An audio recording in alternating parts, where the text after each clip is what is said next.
Is it too early to reach out to your ex during your period of no contact? My name is Coach Adrian, delighted to be able to do this video to provide you with guidance and feedback on how you can maximize your period of no contact and how to reconnect with your ex the right way. Most individuals that I work with are so eager to reconnect with their ex after no contact. And they often ask me, how should I reach out? And that's an important element to consider. But the timing, when should you reach out, is also very, very important. No contact, as you know, is a very important tool that you can use after a breakup to level the balance of power, to make sure that you can go back to the true essence of who you were before the breakup occurred and before you fell into negative patterns, before you lost yourself. And also to help your significant other realize that they may not be as happy as they thought they would be without you after the breakup. And it's important for you to know that if you are going through this period of no contact, fixated on this first initial connection that you will have with them, you are very likely going to end up having to do no contact again in the future because you're doing a needy no contact, like Coach Alex likes to say. Unless the work is done, the work of personal transformation, of detachment, of really truly understanding what went wrong and why, and on rebuilding your confidence, the odds are that you will make a mistake, whether it's in that first interaction or thereafter, once connection is rebuilt.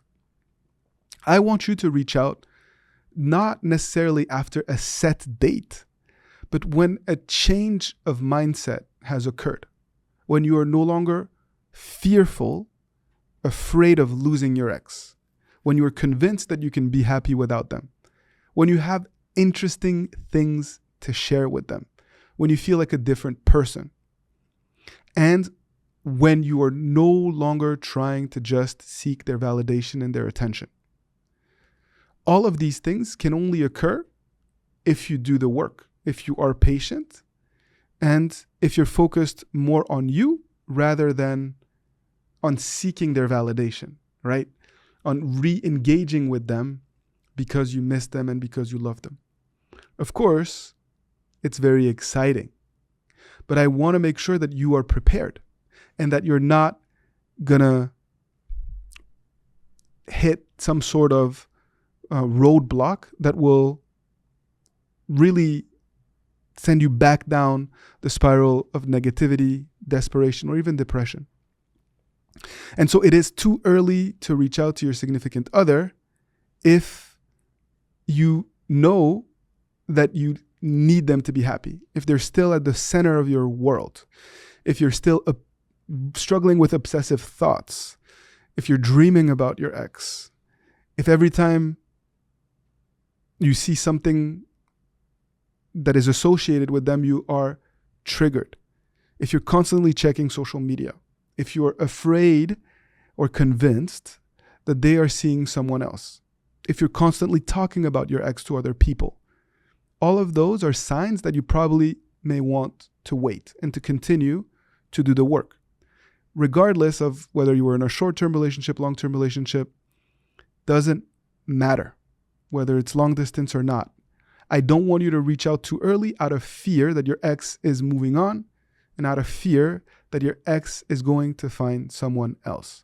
Those are the most common fears that I've seen over the years and the reasons why many people end up having a setback. Having said that, I have seen certain individuals after 4, 5, 7 days be completely transformed and ready to roll.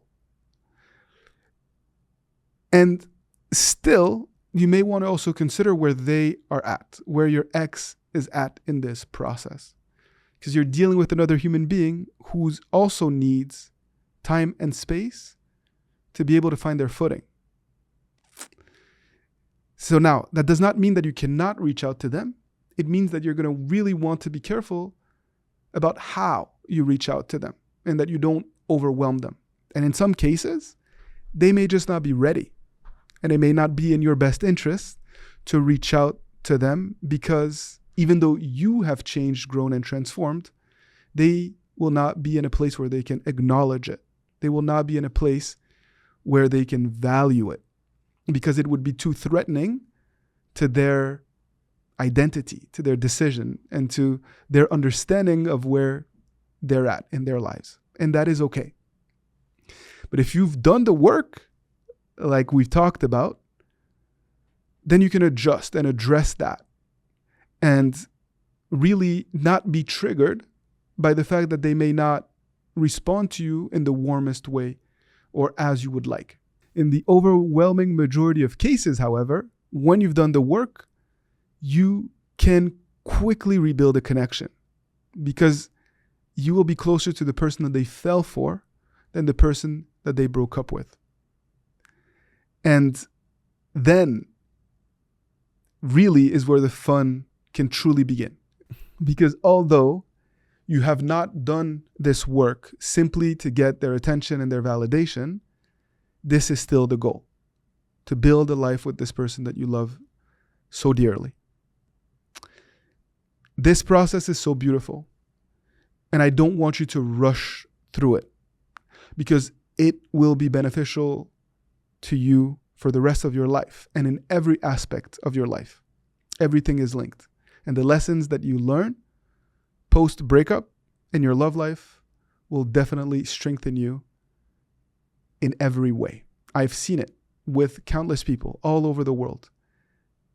And I cannot wait for you to be a success story as well.